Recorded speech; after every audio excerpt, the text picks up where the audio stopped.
Assalamualaikum warahmatullahi wabarakatuh. Perkenalkan, nama saya Irma Firmanda, mahasiswa Akbar Al-Kausar Temanggung. Di sini saya akan menjelaskan tentang PPOK. Pemahaman tentang penyakit paru obstruksi kronis atau PPOK. PPOK atau sering disebut dengan penyakit paru obstruksi kronis merupakan penyakit jangka panjang yang dapat bertambah parah dari waktu ke waktu.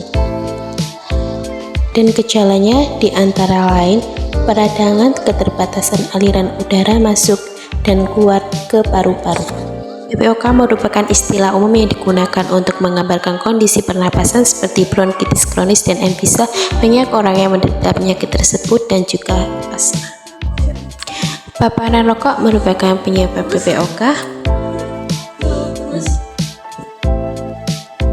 Penyebab lain antara lain asap rokok, polusi udara, polusi pabrik, dan paparan biomasa. Gangguan genetik atau alpha adripsi terkadang sering dikaitkan sebagai penyebab PPOK. Infeksi pernapasan dapat mempengaruhi PPOK, seperti infeksi pernapasan, influenza, pneumonia bukan penyebab PPOK. Jika pasien PPOK menderita dua penyakit tersebut, maka keadaan semakin berat, karena itu sangat penting untuk melakukan vaksinasi kini.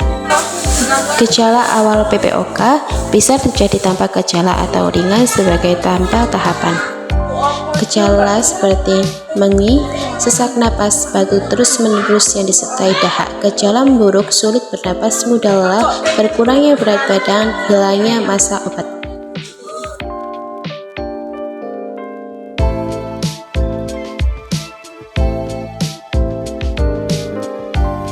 Orang yang mengidap PPOK bisa mengalami gejala bertahap PPOK dari yang ringan, sedang, sampai yang terparah.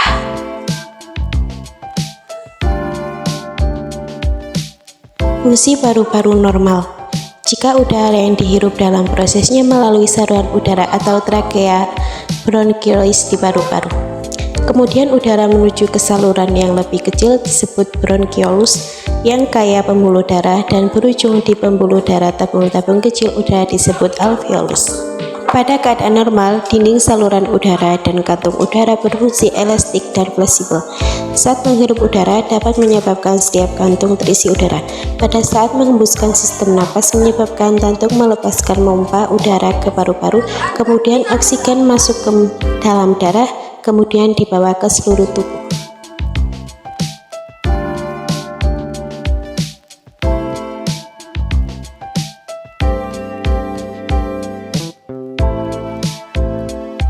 Namun penderita PPOK saluran udara atau trakea menjadi tebal dan meradang serta memproduksi banyak lendir.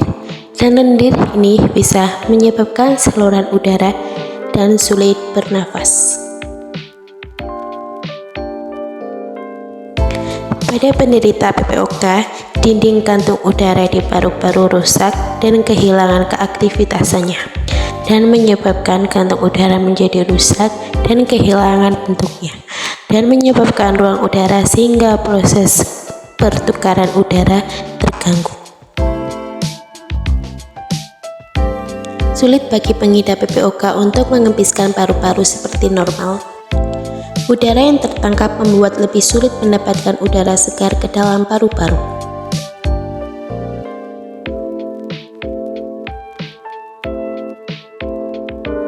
World Health Organization atau WHO memperkirakan 65 juta orang menderita PPOK sedang dan berat.